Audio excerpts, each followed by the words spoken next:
Assalamualaikum warahmatullahi wabarakatuh. Perkenalkan, kami dari kelompok 6 akan mempresentasikan eh, terkait kalkulus perubahan banyak, yang dimana beranggotakan ada Resnita Denurti dengan NIM 20029 0029034, Ridho Syafura dengan NIM 20029139, Rizka Fadila dengan NIM 20029079, Sinta Dwi Maharani dengan NIM 20029142, Syafri Fatul Hayati dengan NIM 20029037.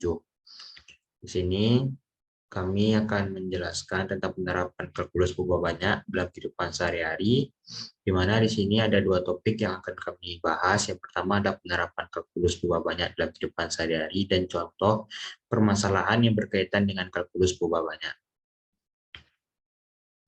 Berikut yang pertama adalah penerapan kalkulus perubahan banyak dalam kehidupan sehari-hari dalam navigasi vektor. Di sini kami akan mengambil materi yaitu berupa vektor. Vektor berpengaruh terhadap keberadaan suatu lokasi ditinjau dari tempat yang bergerak atau kendaraan atau lainnya. Teknologi ini disebut Global Positioning System atau disebut dengan GPS. Sistem GPS ini memberitahukan lokasi di mana di permukaan bumi walaupun tempatnya bergerak, sehingga suatu kendaraan dapat tahu keberadaannya dan di mana lokasi tujuannya. Karena itu, vektor ini sangat berperan penting dalam navigasi. Contohnya, vektor yang digunakan untuk navigasi pesawat.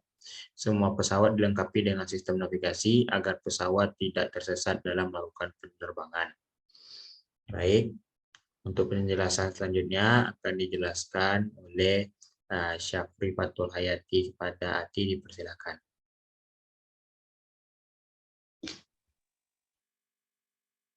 Baiklah, untuk penerapan kalkulus perubahan banyak dalam kehidupan sehari-hari selanjutnya yaitu kalkulus perubahan banyak ini khususnya vektor sangat berperan dalam kehidupan sehari-hari maupun kaitannya di bidang lain. Nah, secara sistematis kita menyatakan sebuah fungsi vektor A, X, Y, Z mendefinisikan suatu medan vektor karena mengaitkan suatu vektor dengan setiap titik di suatu daerah. Sementara dari segi kehidupan, vektor berfungsi misalnya dalam hal teknologi navigasi atau yang dikenal dengan GPS.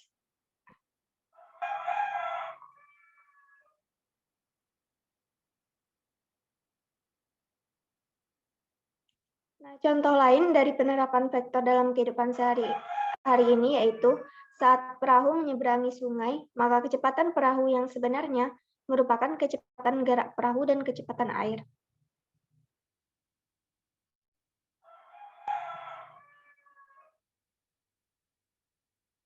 Sedangkan dalam sains, komputer vektor digunakan untuk pembuatan grafis.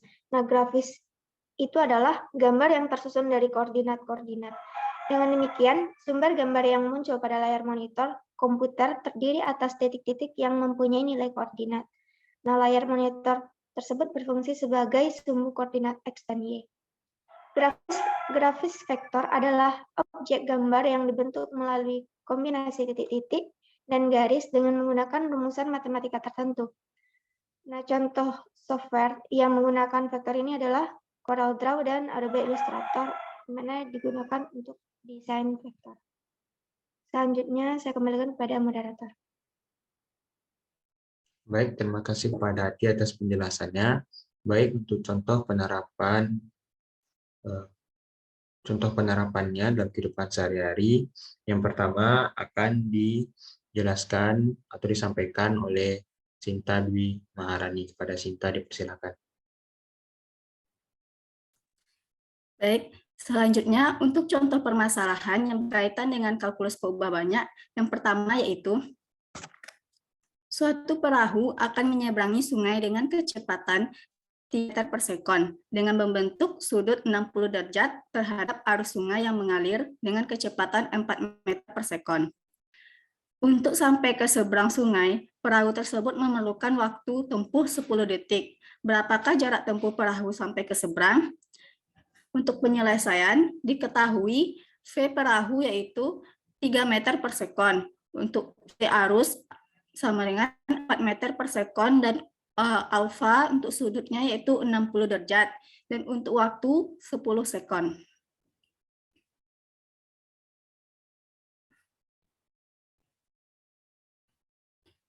Ditanyakan yaitu S, yaitu jarak tempuh perahu. Nah, untuk pertama kita mencari dulu kecepatan total perahu atau V total sama dengan akar dari V perahu kuadrat ditambah V arus kuadrat ditambah 2 dikali V perahu dikali V arus cos alfa.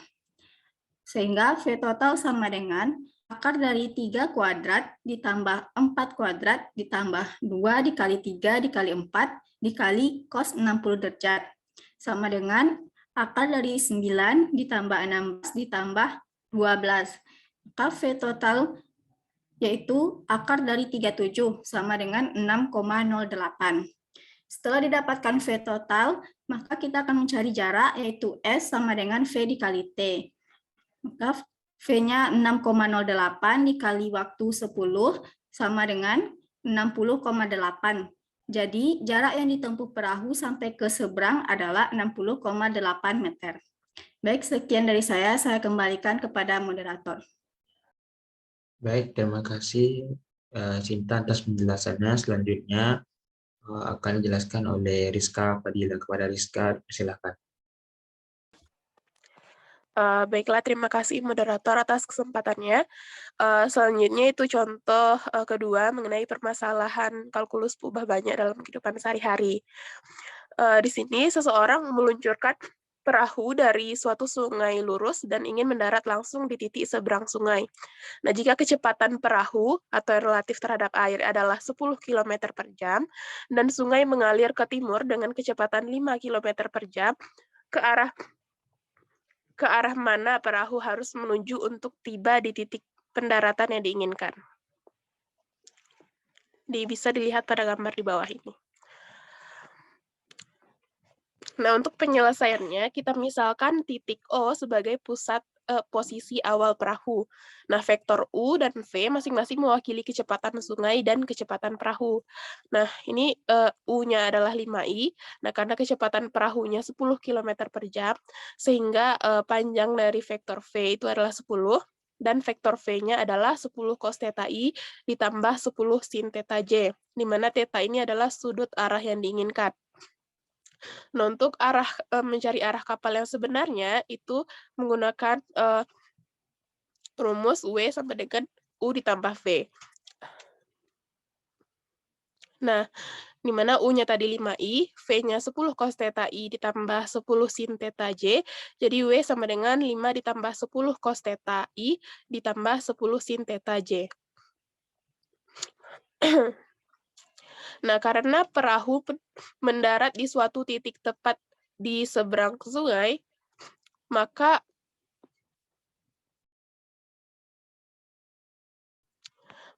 komponen horizontal W haruslah 0.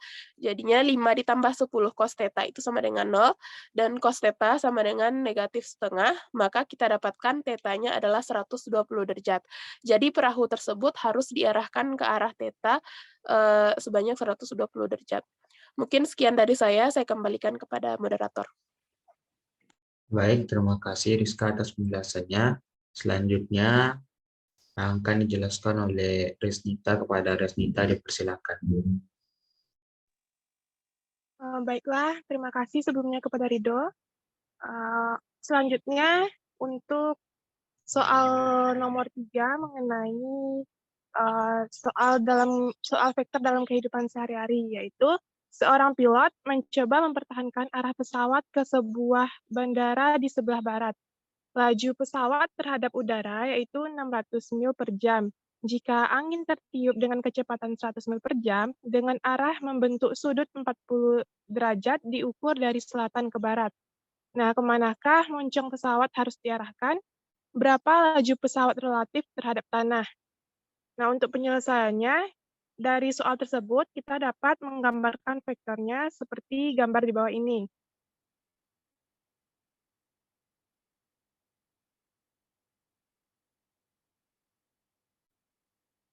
Nah, selanjutnya kita misalkan VPU yaitu kecepatan pesawat terhadap udara dan VPT-nya yaitu kecepatan pesawat terhadap tanah.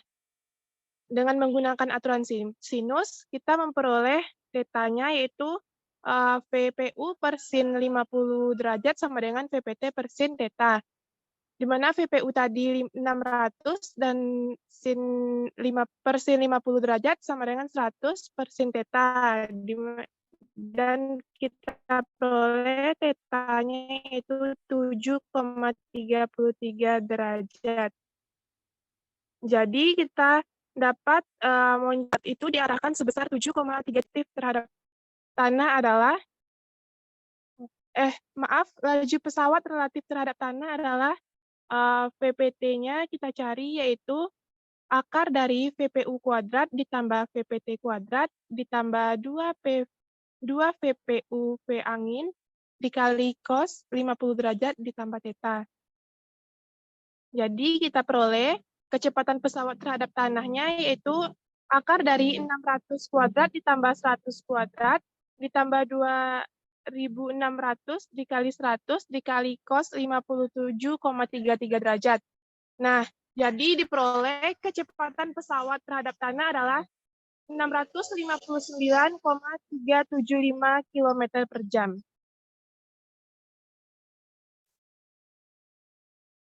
Nah, sekian dari saya kembalikan kepada moderator. Baik, terima kasih atas penjelasannya, Resmita.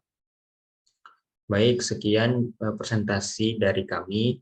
Apabila dari kami ada salah kata, kami mohon maaf.